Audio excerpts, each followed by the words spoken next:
안녕하세요. 매일 새로운 사연을 전하는 읽어주는 사연 라디오입니다. 구독과 좋아요, 많은 공유 부탁드립니다. 오늘의 사연 시작하겠습니다. 안녕하세요. 저는 결혼을 앞두고 있던 20대 후반의 여성입니다. 사람이라면 누구나 남에게 멋져 보이고 싶고 잘나 보이고 싶다는 거 저도 공감합니다. 하지만 뭐든지 정도껏 해야 얘기로 봐주고 넘어갈 수 있는 거 아닌가요?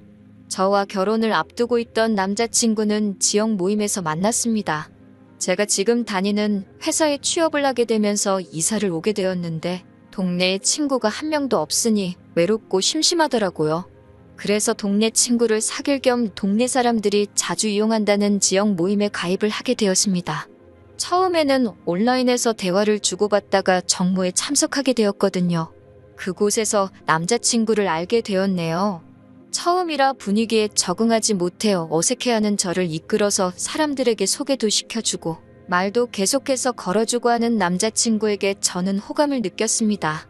그리고 남자친구는 정모 이후로도 저에게 적극적으로 연락을 취해왔기 때문에 저희는 자연스럽게 연인으로 발전하게 되었습니다. 사귀고 얼마 지나지 않았을 때부터 남자친구는 저랑 결혼하고 싶다고 몇 번을 이야기하더라고요. 하지만 남자들이 원래 연애 시작하면 꼭 결혼 이야기를 하잖아요. 그렇기에 저는 그렇게 진지하게 받아들이지는 않고 있었습니다. 결혼 이야기를 할 만큼 나를 많이 좋아한다고만 생각했어요. 그런데 사귄 지 반년 정도 됐을 무렵인가 남자친구가 정말로 청혼을 해오더라고요. 갑작스러워서 처음에는 결혼은 우리에게 좀 이른 것 같다고 제가 거절했습니다만 남자친구는 10번 찍어 안 넘어가는 나무 없다며 제가 받아줄 때까지 기다리겠다고 하더라고요. 결국 저는 그런 남자친구의 인내심과 적극성의 마음에 문을 열게 되었고 그렇게 저희는 본격적으로 결혼을 준비하게 되었습니다. 하지만 결혼 준비를 위하여 몇 번 남자친구의 부모님을 만나면서 저는 이 결혼을 하는 게 맞는 건지 의구심을 품게 되었습니다. 남자친구의 부모님은 전후 사정 설명 없이 저희에게 따로 살지 말고 당신들과 같이 살자고 하시더라고요. 당시 남자친구는 부모님과 50평대 아파트에 살고 있었습니다. 평수만 들으면 굉장히 좋고 비싼 집 같지만 지역이 서울도 아니었고 지하철을 타려면 30분은 버스를 타고 나가야 하는 그런 곳이었기 때문에 사실 장점이 없는 동네였습니다. 특히 저 같은 경우 직장이 서울 중심에 있었기 때문에 그 집에 들어가 살면 최소한 하루 3시간은 꼼짝없이 출퇴근에 써야 할 상황이었습니다. 사정이 그렇다 보니 저로서는 아무리 남자친구 부모님의 말씀일지라도 싫다는 의사표현을 확실히 해야만 했습니다. 게다가 남자친구의 부모님은 저희에게 그냥 들어와서 살라는 게 아니라 저희 각자가 모은 돈을 당신들에게 주고 들어와 살라는 거예요. 그 돈으로 어디 가서 50평대 아파트를 구할 수 있냐면서요. 말도 안 되는 남자친구 어머니의 논리에 짜증이 났지만 그래도 얼굴 붉히기는 싫어서 제가 한번 남자친구와 잘 이야기해보겠다고 했습니다. 그렇지만 어머님의 요구는 거기서 그치지 않았습니다. 저는 분명히 남자친구에게 그 집에 들어가서 살지 않겠다고 말했음에도 불구하고 남자친구가 어머님께 뭐라고 했는지 어머님은 저희가 같이 살게 될 거라고 생각하셨나 봅니다. 저에게 50평짜리 집에 사는데 차도 하나 있어야 되지 않겠냐며 특정 브랜드의 차를 혼수로 하나 해오는 게 어떻냐고 저에게 강요하시더라고요. 저는 이미 제 차를 따로 가지고 있다 말씀드렸는데 제가 타는 그 코딱지만한 차 말고 가족 넷이서 다 같이 탈 수 있는 큰 차로 한 대 뽑으라고 계속해서 고집하셨습니다. 어디 가서 그런 차 타고 있으면 사람들한테 손가락질 당하고 우습게 보인다고요. 제가 이미 타고 있는 차인데도 그 차를 타는 사람들은 참 없어 보인다고 하는 말이 어이가 없었습니다. 제가 차에 관심이 없는 편이라 저희 보고 사라고 하는 차를 인터넷에 검색을 해봤는데 가격만 7천만 원이 넘는 차더라고요. 심지어 그 차를 사오는 건 저지만 우리 가족이 다 타고 다닐 차라는 걸 강조하면서 예비 시부모님도 그 차를 끌고 다닐 것 같이 말씀을 하시더라고요. 어차피 회사는 대중교통 타고 다닐 거 아니냐고 평일에는 자기도 좀 끌겠다고 하시면서 그 속내를 숨기지 않으셨어요.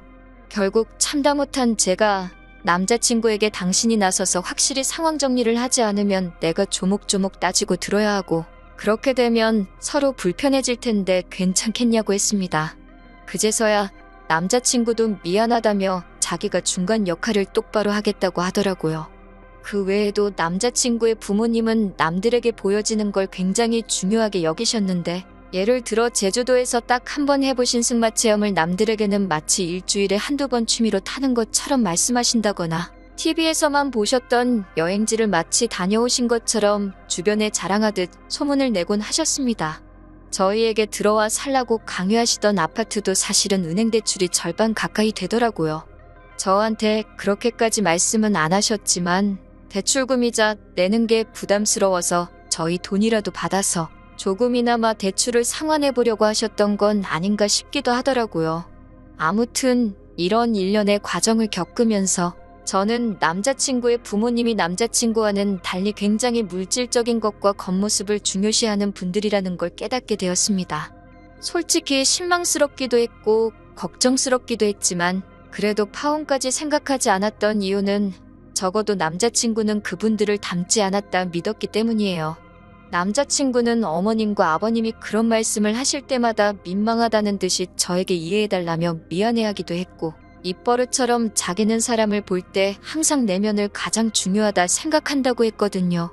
실제로 여러 가지 동호회 활동을 하고 있는 남자친구 주변에는 다양한 사람들이 있었기 때문에 저는 그 말을 철석같이 믿었습니다. 하지만 얼마 전 남자친구와 청첩장 디자인을 고르다 하객에 관해서 이야기를 나누게 되었거든요.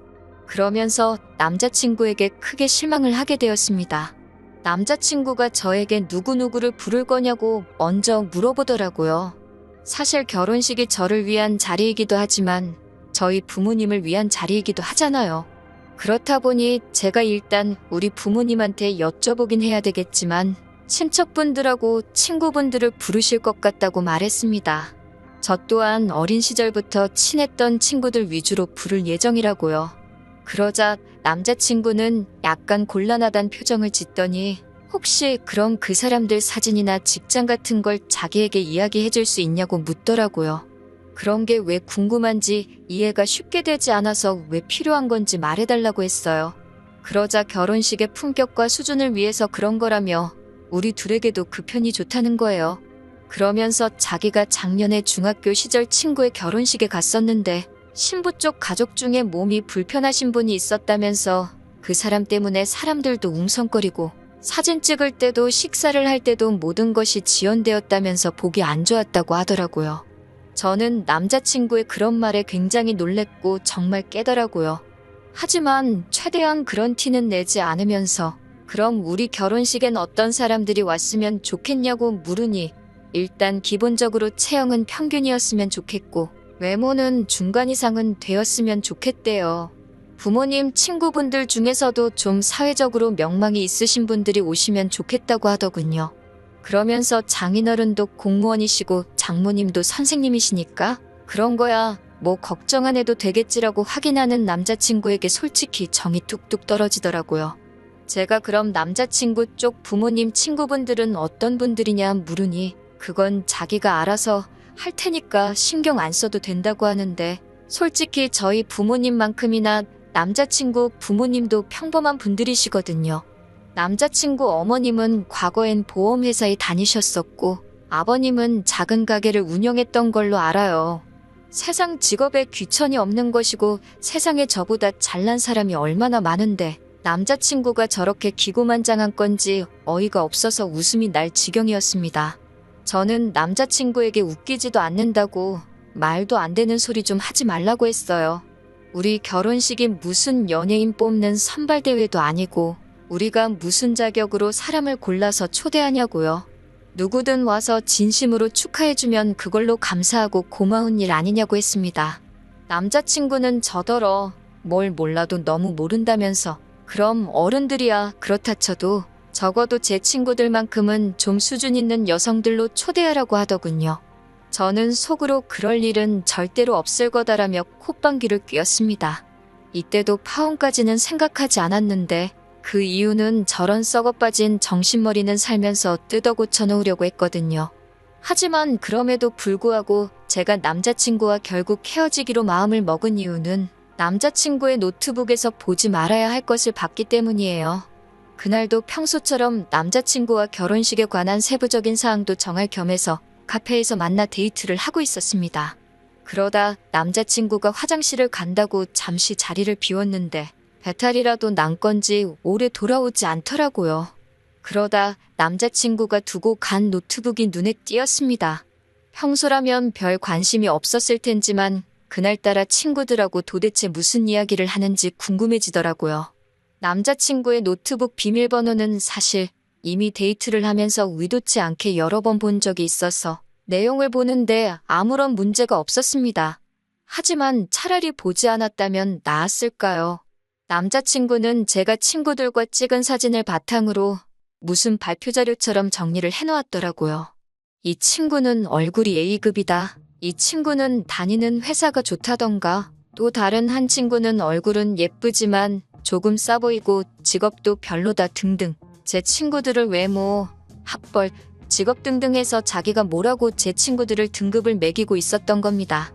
결혼식을 앞두고 저희 주변 여러 친구들에게 남자친구를 소개하기도 했었고 평소에도 제가 남자친구에게 친구들에 대해서 자주 이야기했기 때문에 남자친구도 제 친구들에 대해서 학교나 직업 같은 기본적인 이야기는 들어서 알고 있었거든요. 저는 어이가 없었지만 그래도 남자친구에게 확실히 이런 짓을 한 의도가 뭔지 물어봐야겠다 생각했습니다. 어떤 오해나 의심만으로 경솔하게 파혼을 하고 싶지는 않았으니까요. 하지만 안타깝게도 제 추측은 정확히 맞아 떨어졌습니다. 곧 화장실에서 남자친구가 돌아왔고 저는 솔직하게 몰래 노트북을 살펴본 것부터 사과를 했습니다. 하지만 남자친구는 예상과 달리 놀라지도 않았고 화도 내지 않더라고요. 저는 남자친구에게 제가 발견한 것들에 대해서 말하고 도대체 왜 이렇게까지 내 친구들을 분류하고 정리해 놓았는지 그 이유가 도대체 뭐냐고 물었습니다.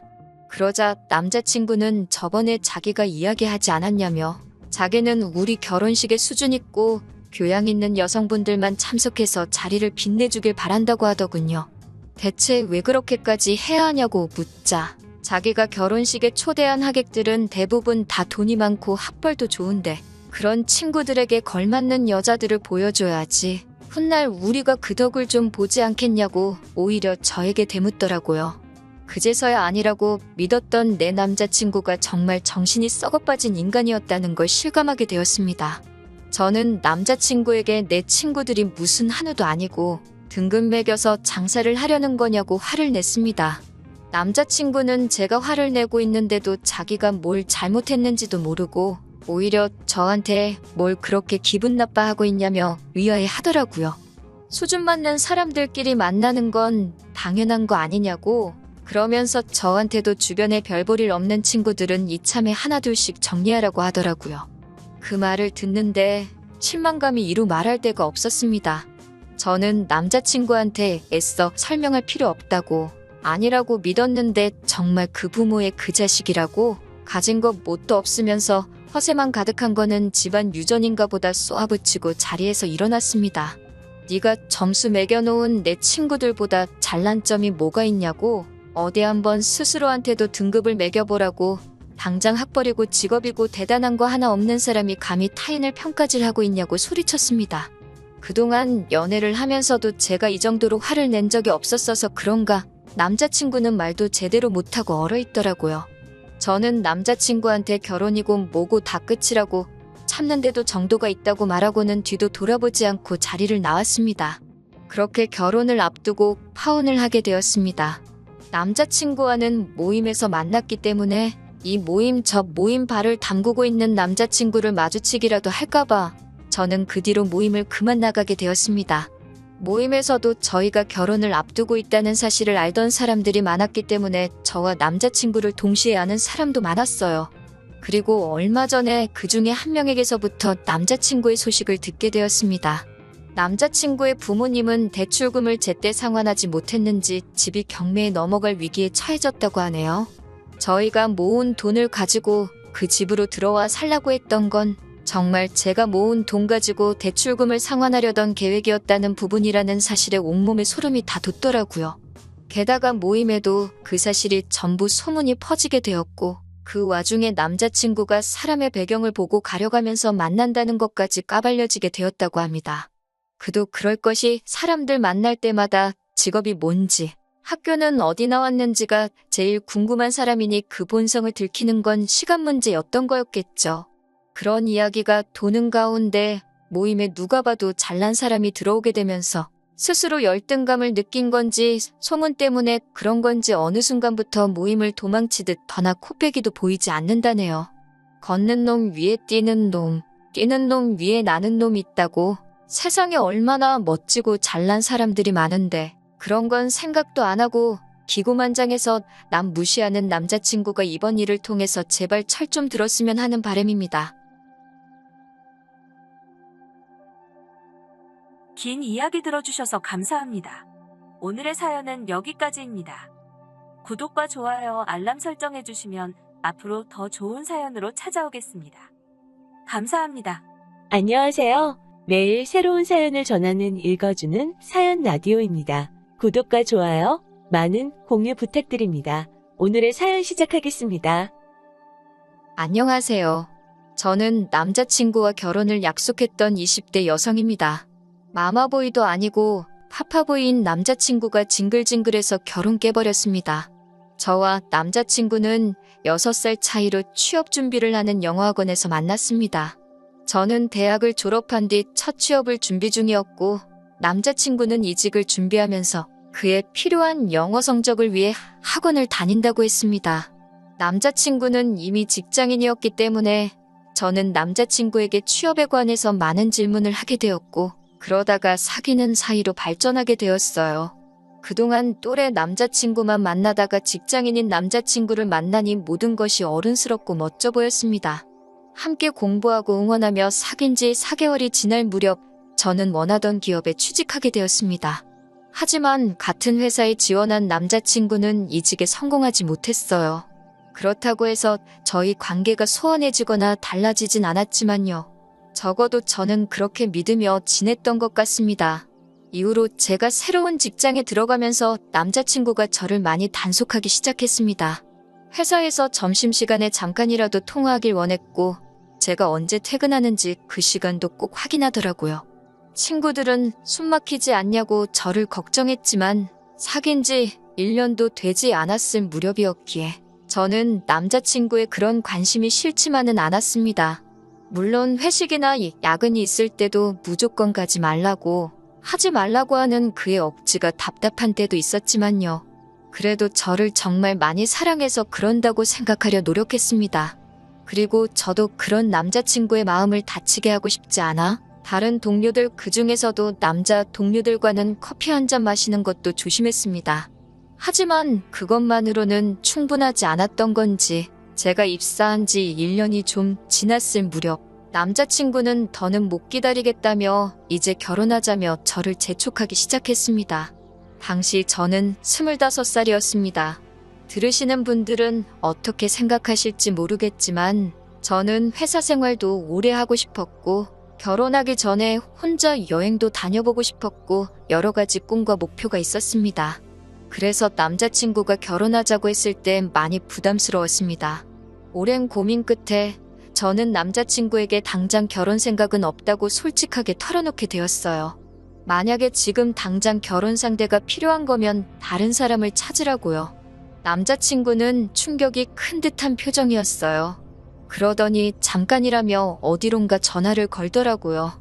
저는 음료를 마시며 남자친구의 눈치를 슬쩍 살피었습니다. 그러다 의도치 않게 전화기 밖으로 새어나오는 통화 내용을 듣게 되었는데 상대는 남자친구의 아버님이셨어요. 이 상황에 왜 아버님한테 전화를 거는 거지 생각하는 순간 남자친구가 알겠다며 전화를 끊더라고요. 제가 남자친구에게 아버님이랑 통화했냐고 물으니 순순히 그렇다고 대답하더라고요. 설마 우리 이야기를 한 거냐고 하니까 자기 머리로는 납득도 안 되고 속상해서 조언을 구하려고 했다는 거예요. 듣는데 어이가 없었지만 한편으로는 그 정도로 충격이 컸나 싶어서 더 말은 안 했습니다. 남자친구는 그런 제 속을 알아챘는지 어쨌는지 일단 제 마음은 잘 알겠다며 대화 주제를 자연스럽게 옮기더라고요. 저는 솔직히 말 나온 김에 앞으로 어떻게 할 건지 확실히 정리해 주길 바랬지만 저 역시 남자친구를 사랑했기에 남자친구가 행여 그럼 그냥 헤어지자라고 말할까봐 조마조마하더라고요. 솔직한 마음으로는 남자친구가 저에게 좀 더 생각할 시간을 줬으면 했지 진짜로 헤어지고 싶었던 건 아니니까요. 그렇게 남자친구도 저도 살얼음판을 걷는 듯이 며칠의 시간을 보냈습니다. 그날도 남자친구와 그냥 일상적인 연락을 주고받으며 회사에서 일을 하고 있었는데 남자친구의 부모님께서 저를 만나고 싶다고 연락을 해오셨습니다.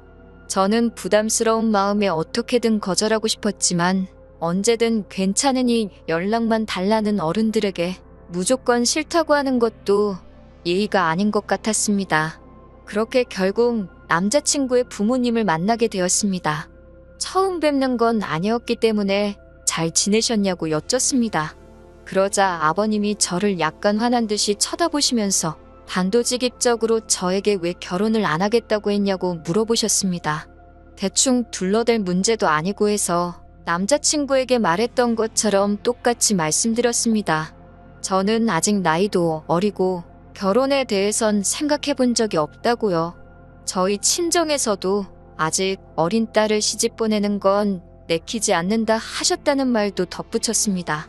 그러자 남자친구 아버님은 요새 젊은 애들은 정말 당돌하다면서 한마디 하셨습니다. 저를 향해 너를 만나느라 우리 아들이 이직도 결국 실패하고 저렇게 나이만 들어가는데 제가 너무 무책임한 거 아니냐 물으셨어요. 결혼할 나이에 남자를 저렇게 홀려놓고 이건 정말 너무한 거라고 사람이 그러는 거 아니라고 호통을 치시는데 그 소리가 얼마나 크던지 카페 안에 있던 사람들이 다 저희 테이블만 쳐다보는 것 같았습니다. 저는 생각지도 못했던 남자친구 아버님의 주장이 얼마나 황당하던지 등줄기에서 식은땀이 다 나더라고요. 남자친구 아버님은 남녀 사이라는 게 다 타이밍이 있는 거라면서 제 인생에 저를 저렇게 사랑해주는 남자가 또 있을 것 같냐고 우리 아들이지만 참 괜찮은 놈이라면서 당신을 믿고 시집오라 하셨습니다. 시어머니도 우리 집은 시집살이 같은 것도 없고 제사도 없다면서 잘 생각해보라고 말을 보태셨고요. 그날 밤 퇴근 후 친정부모님께 낮에 남자친구의 부모님을 만나 있었던 일을 말씀드렸습니다. 친정어머니는 남자친구가 저를 어지간히 좋아하나 보다며 저에게 여자는 나를 사랑해주는 남자를 만나는 게 제일 행복이라고 저더러 무조건 결혼하긴 싫다 생각하지 말고 잘 생각해보라고 하셨습니다. 하지만 친정아버지는 생각이 좀 다르셨어요. 남자가 하고 싶은 말이 있으면 직접 나서서 해야지. 나이가 몇 살인데 부모를 앞장 세워서 문제를 해결하려고 하냐고요. 다른 문제도 아니고 저를 설득하는 일인데 본인은 속 빠진 게 영 마음에 들지 않으신다면서 혀를 차셨습니다. 친정 아버지 말씀을 듣고 나서야 왜 남자친구 부모님을 뵙고 난 후 제 마음이 찜찜했던 건지 스스로 납득이 가더라고요. 그 다음 날 오후가 돼서야 남자친구에게서 전화가 왔습니다. 남자친구는 저에게 어제 생각 좀 해봤냐고 묻더라고요. 제가 무슨 생각이냐고 시치미를 뗐습니다. 남자친구가 먼저 어제 일에 대해서 구체적으로 이야기를 꺼내기 전에는 절대로 한마디도 하지 않을 심산이었거든요. 남자친구는 제 반응이 당황한 듯 약간 뜸을 들이더니 우리 부모님 만나지 않았냐고 물었습니다. 그래서 제가 만났다고 그런데 좀 어이가 없었다고 했습니다. 그러자 남자친구가 한다는 말이 그럼 우리 아빠가 자기한테 설명 잘 해주셨을 텐데 이러는 거예요.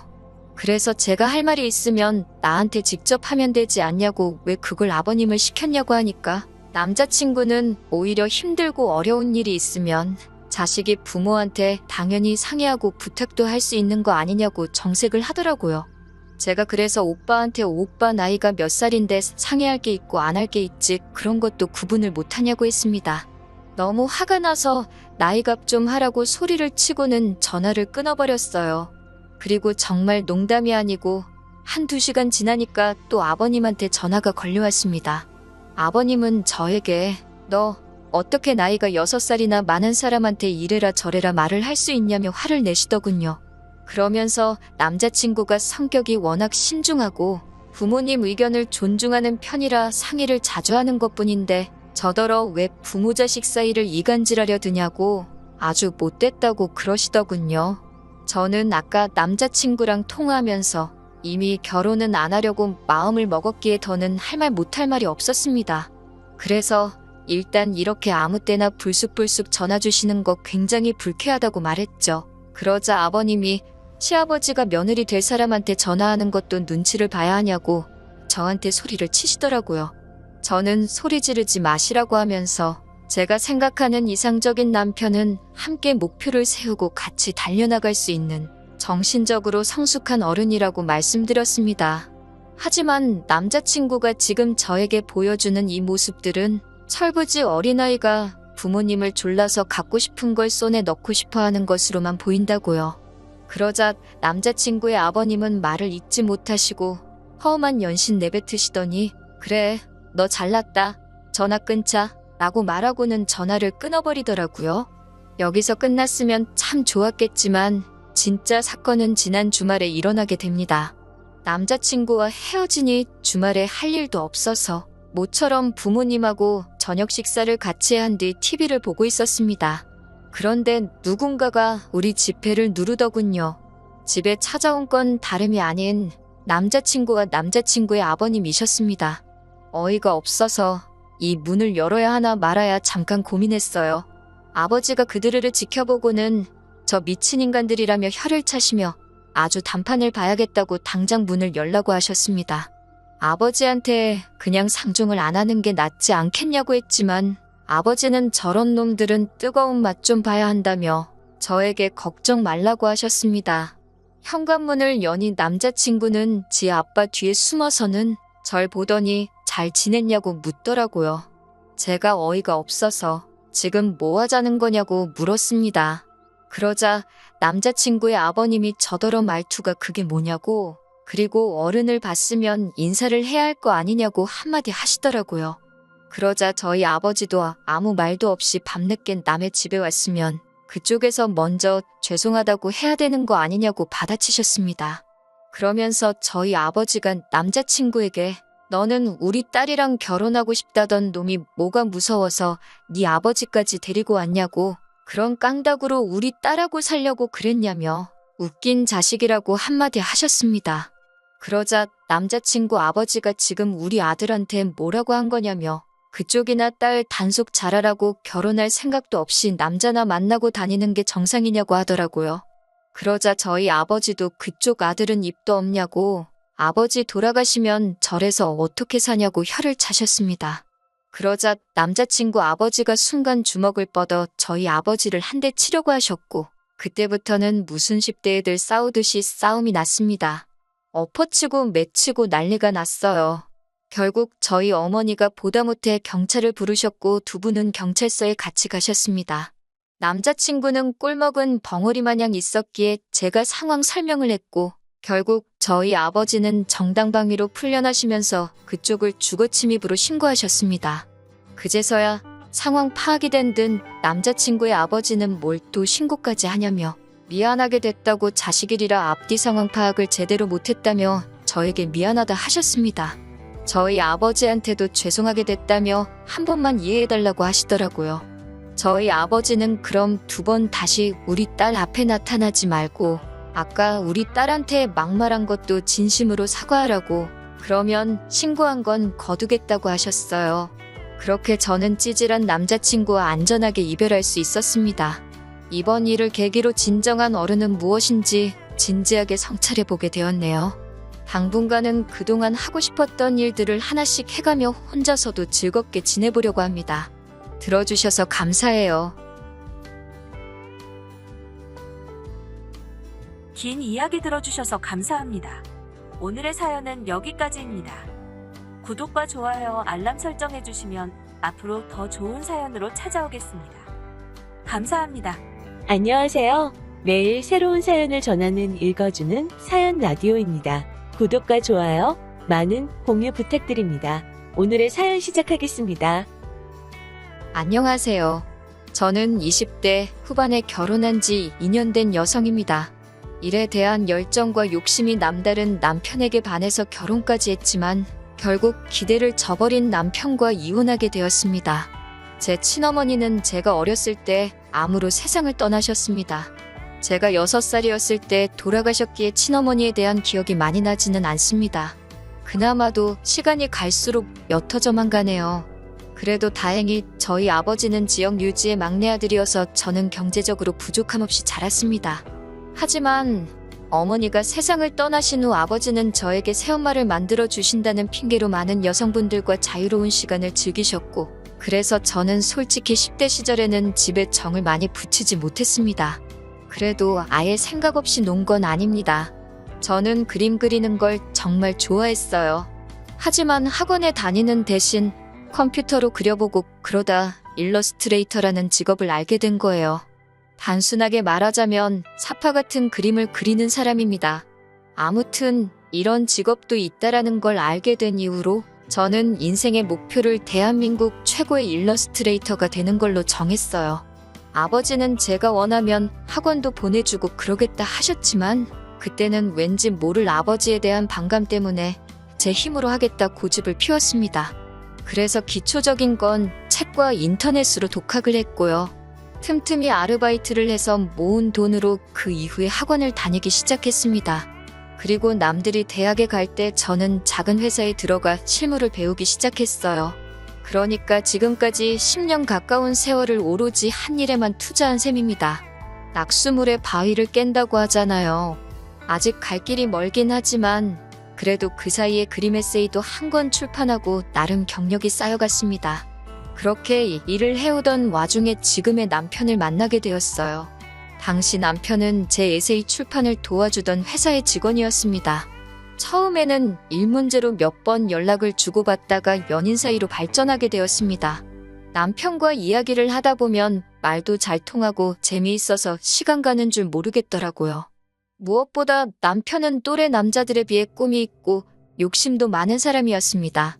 언제든지 목표를 향해 달릴 준비가 되어 있는 사람처럼 말이에요. 그래서 언젠가 이 사람 큰 인물이 되지 않을까라는 기대를 하게 되었습니다. 그리고 1년 반 정도 연애를 하던 중 제 생일이었어요.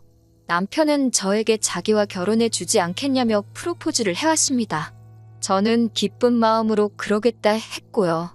20대가 되고 제 일을 하면서 당시 저는 친정아버지와의 관계도 많이 회복한 상황이었습니다. 아버지는 재혼은 하지 않으셨고 여러 여성분들과 어울리는 것도 그만두셨거든요. 당신은 제가 그걸 다 알고 있다고는 생각하지 못했다며 의도치 않게 저에게 상처를 줘서 미안하다 하셨습니다.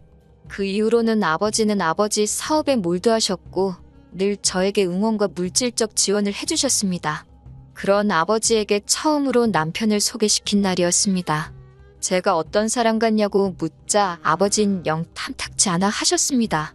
사람이 욕심은 많은데 구체적인 계획이 없는 것 같다면서 시간을 갖고 천천히 좀 더 알아가는 게 좋지 않겠냐고 조심스럽게 권하시더라고요. 늘 저에게 딸의 결정이라면 묻지도 따지지도 않고 믿는다고 하셨던 분인데 반대를 하시니 당황스러웠습니다. 돌이켜보니 연륜이란 거 정말 무시할 게 못 되는 것 같습니다. 아버지의 반대에도 무릅쓰고 저희는 결혼식을 올렸습니다. 시댁에서는 저를 무척 마음에 들어 하셨거든요.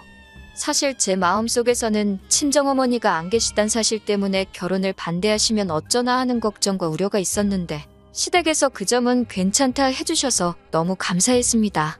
시댁에서는 저에게 그저 남편하고 사이좋게 지내고 서로 잘 도와주고 그렇게만 살라고 하시더군요. 저는 그때 시어머니의 속뜻을 정확히 파악하지 못하곤 그러겠다 약속드렸습니다. 결혼식을 올리고 처음 몇 달은 즐겁게 지냈습니다. 평일에는 각자 회사 생활하고 주말에는 외곽으로 놀러 다니면서 말 그대로 신혼생활을 만끽했습니다. 하지만 몇 달 뒤 저는 회사 사정으로 인해 회사를 나와야만 했습니다. 어차피 언젠간 프리랜서로 활동하려는 생각이었기 때문에 크게 당황하지는 않았습니다. 하지만 남편은 그런 속사정을 모르다 보니 굉장히 당황한 눈치였어요. 자기가 앞으로 외벌이를 해야 하냐 묻는 말에 저는 처음에 남편이 장난치는 줄 알고 우리 남편 고생하겠네, 어쩌지 라고 농담하듯 장단을 맞춰주었어요. 그런데 남편은 정말 안색이 안 좋아지더니 자기가 외벌이를 하게 될 줄은 몰랐다고 말을 하더라고요. 그러면서 당장 돈 필요하게 되면 장인어른한테 받아서라도 생활해야겠다는 말을 하더라고요. 곧 죽어도 자기를 믿어달라는 말보다 외벌이를 하게 된 게 낭패라는 듯이 말하니 살짝 빈정이 상했습니다. 이대로 대화를 계속하다간 상황이 악화되고 둘 다 기분이 나빠질 수 있겠다 싶었습니다. 그래서 걱정하지 말라고, 모아놓은 돈도 있고 바로 수입이 끊어질 것도 아니라고요. 그러자 안심했다는 듯 숨을 내쉬고는 자기는 아무리 결혼한 사이여도 한쪽이 다른 한쪽에 기대는 건 매너가 아닌 것 같다고 하더라고요. 그러면서 남편은 각자 꿈을 위해 응원을 해주는 건 당연하지만 희생은 하지 말자고 선을 그었습니다. 왠지 모르게 서운한 마음이 들었지만 틀린 말은 아니었기에 알겠다고 했어요. 그 이후로 제 프리랜서 생활은 기대 이상으로 잘 되어갔습니다. 그래도 살면서 그동안 주변과 좋은 인간관계를 맺어온 덕분인지 아름아름 일감이 계속해서 들어오더라고요. 프리랜서 생활을 1년 이상 이어지면서 이런저런 수입을 다 합치니 회사를 다닐 때보다 3배 가까이 벌게 되었더라고요. 그동안에는 사실 언제든 이 일들이 끊어질지도 모른다는 불안감에 남편에게 정확히 제가 얼마 벌고 있는지 말한 적이 없어요. 하지만 이 정도 되니까 어느 정도는 안정적인 수입이라는 자신이 생기더라고요. 그래서 돌아온 남편 생일에 그동안 남편이 가지고 싶어 했던 제법 비싼 컴퓨터를 선물해 주었습니다. 그러자 남편은 이거 비싼데 너무 고맙다며 무리한 거 아니냐고 걱정을 하더라고요. 그래서 제가 사실 이렇게 되어서 나 이 정도 벌고 있어라고 소식을 알렸어요. 그러자 남편은 진짜 잘 됐다면서 진심으로 축하해 주었어요. 그리고 며칠 뒤 생각지도 못한 이야기를 남편이 꺼냈습니다. 남편이 저에게 회사를 그만뒀다고 하더라고요. 왜? 그동안 회사 생활 잘 맞는다고 그랬잖아. 곧 승진도 할 것 같다더니 갑자기 왜 관뒀어? 라고 물었어요. 아니, 뭐 자기도 잘 벌고 이제 나도 내 꿈을 찾아보려고 그러는 거예요. 그래서 자기 꿈이 뭐냐 물어보니 이제는 자기가 사장인 사업을 해보고 싶다며 게임방을 이야기하더라고요. 그래서 제가 게임방 옛날부터 있던 거지 않냐고, 그게 당신이 생각한 사업 아이템이냐고 물었습니다. 그러자 남편은 나 같은 사람이 남들 하는 대로 똑같이 하겠냐고, 자기가 건드리면 분명 남들과는 달라서 금방 대박이 날 거라고 하더라고요. 뭐 저렇게 자신 있는 모습을 보이기도 하고, 그래서 사업 자금이나 좀 더 구체적인 계획에 대해서 어떻게 할 건지 물어봤어요. 그러니 남편은 계획은 이제 세우기 시작해야 하지 않겠냐며 저보고 도와줄 거지? 하면서 물어보더라고요. 제가 도와줄 수 있는 선에서는 다 도와주겠는데 구체적인 계획은 자기가 세워야겠지 않냐 물어보니 대뜸 저한테 일단 사업도 돈이 있어야 시작하는 거니 저더러 3억 정도 모아놓은 돈이 있냐고 물어보더라고요. 생활비를 각자 부담하고 통장은 따로 관리하기는 했는데 3억이라는 금액이 그렇게 쉽게 모이는 돈이 아니란 걸 알고 있을 텐데도 저한테 그런 큰 돈이 있냐고 물어보니 조금 당황스러웠습니다. 그런 큰 돈이 왜 필요하냐 물었더니 돈이 있어야지 사업을 시작하지 않겠냐고 물어보더라고요. 자기는 모아놓은 돈이 없냐 물으니 한 달에 400 벌어서 생활비 내고 부모님 드리고 내 용돈 하면 뭐가 남겠냐고 하는 거예요.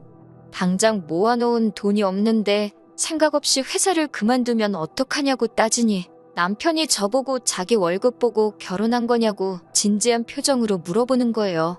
와이프가 능력이 있고 자기가 꿈이 있는데 사랑하는 사이면 응원을 해준 게 마땅한 일 아니냐면서요. 어이가 없어서 무슨 자기가 재벌집 아들도 아니고 내가 네 돈을 보고 결혼했겠냐고 말 조심하라고 한마디 했어요. 그러니 남편이 그제서야 본심을 말하더군요. 치사하게 굴지 말고 자기한테 투자를 해보라고요. 계획도 없고 아이템도 기존에 있는 사업에 뭘 믿고 제가 투자를 하겠어요? 그래서 저는 투자할 생각이 없다고 말했습니다. 그리고 이틀 뒤 친정아버지에게서 전화를 받았습니다. 제가 전화를 받기가 무섭게 친정아버지는 저더러 당장 이혼하라고 그러셨어요. 제가 갑자기 그게 무슨 말씀이냐고 하니까 남편이 저희 친정아버지한테 전화를 했다고 하네요. 저를 설득해서 자기한테 투자 좀 하게 해주던지 아니면 장인어른이 자기한테 10억만 투자해 달라고요. 저한테는 3억이라고 했던 돈이 이틀 사이에 10억 원이 되어 있더라고요. 친정아버지도 처음엔 무슨 소리를 하는 건가 한번 드러나 보자 싶어서 무슨 사업을 어떻게 할 건지 한번 설명해 보라고 하니 일단은 무조건 자금이 있어야 예산에 맞게 계획도 세울 수 있다고 자금부터 확보를 해야 한다며 계속 돈 달라는 소리만 하더라는 거예요. 화가 난 저희 아버지가 돈만 있으면 사업이 저절로 되냐고, 그럼 개나 소나 다 사업하지 않겠냐고 한마디 따끔하게 하셨더니 진짜 장인어른이 돼서 그러시는 거 아니라고 저한테도 똑같이 자기 돈 보고 사위 삼으신 거냐고 그랬다는 거예요. 남편한테는 친정아버지가 결혼 반대하셨다는 이야기를 한 적이 없거든요. 그 소리를 듣고 격노하신 친정아버지가 저에게 전화를 하셔서 이혼하라 하신 거였어요. 저는 친정아버지께 정말 죄송하다고 제가 이 상황을 어떻게든 해결할 테니 일단 이혼 이런 이야기는 하지 마시라 부탁드렸습니다. 숨도 제대로 못 쉴 만큼 이 상황이 답답하고 화가 나는데 얼마 지나지 않아 시어머니한테도 전화가 걸려오더라고요.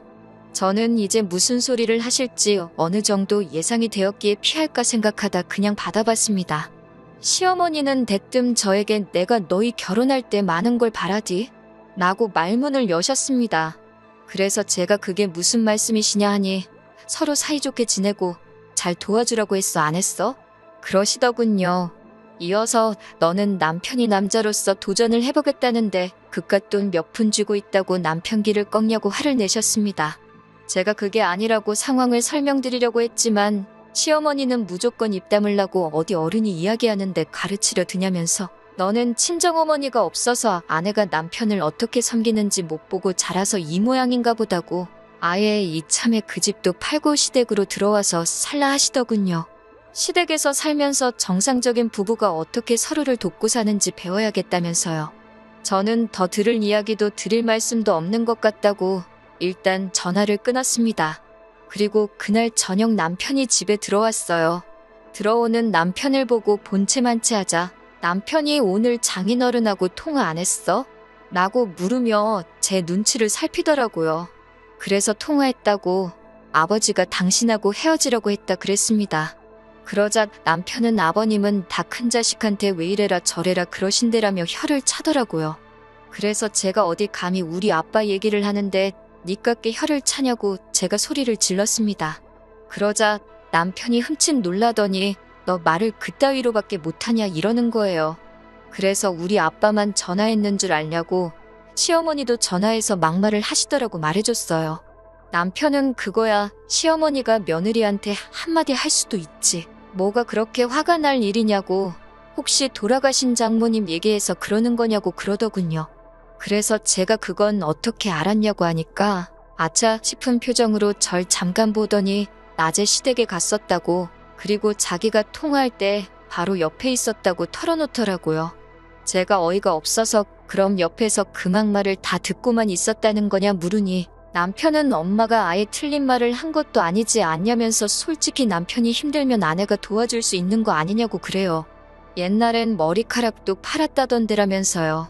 그래서 제가 네가 지금 힘든 거냐고 말도 안 되는 사업을 하겠다며 상의도 안 하고 회사를 때려쳐 놓고선 이제 와서 뭐가 어쩌고 저쨌냐고 더 말할 것도 없겠다고 제가 먼저 이혼하자고 했습니다. 나는 너가 욕심이 이런 식으로 많은 줄은 몰랐다고요. 그러자 남편이 이혼은 무슨 이혼이냐고 제가 억지 부린다는 듯이 말을 하더군요. 우리 어차피 혼인신고도 안 되어 있는데 무슨 이혼이냐고 그냥 헤어지는 거라고 그랬습니다. 사실 혼인신고를 하려던 무렵에 제가 프리랜서 생활을 시작했거든요.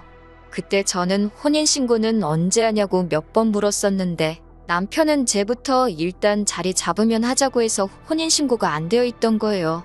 외벌이하기 싫어서 꼼수를 부린 것 같은데 그게 오히려 지 발등을 찍은 거예요.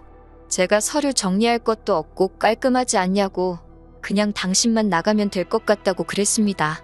이 집은 어차피 반반해서 들어온 전세니까 원하면 전세금의 절반은 지금이라도 친정아버지께 말씀드려서 빼주겠다고 했어요. 그제서야 남편도 자기가 큰 실수를 했다는 걸 깨달았는지 왜 그러냐고 알겠다고 자기가 제대로 된 사업계획서를 작성해오겠다며 저더러 너무 극단적이라고 투덜거리더군요. 당신이 그렇게 계획적이지 못한 것보다 나랑 제대로 해결도 하기 전에 양가 어른들한테 다 떠들고 다니면서 상황을 이렇게 크게 만든 게 더 이해가 안 되고 용서가 안 된다고 했습니다. 남편은 이 집에선 절대 자긴 못 나간다고 하길래 그럼 내가 나간다 하고 짐 챙겨 나왔어요. 어차피 전세집이라 가구가 전도 저렴하게 대충 채워넣었던 거라서 미련도 없고요. 전세 계약자도 저라서 남편이 버텨도 자기 혼자선 할 수 있는 게 없었거든요. 남편은 어떻게 친정아버지 돈 가지고 편하게 살아보려고 한 것 같은데 그걸 믿고 힘들게 들어간 회사마저 그만둬 버렸으니 이도저도 아닌 상황이 돼버린 거예요. 뒤늦게 저한테 사과를 해도 기차는 이미 떠나버린 상황이었던 거예요. 그리고 지금 저는 서울에 작은 오피스텔을 구해서 고양이 2마리와 함께 계속 프리랜서 생활을 이어가고 있습니다.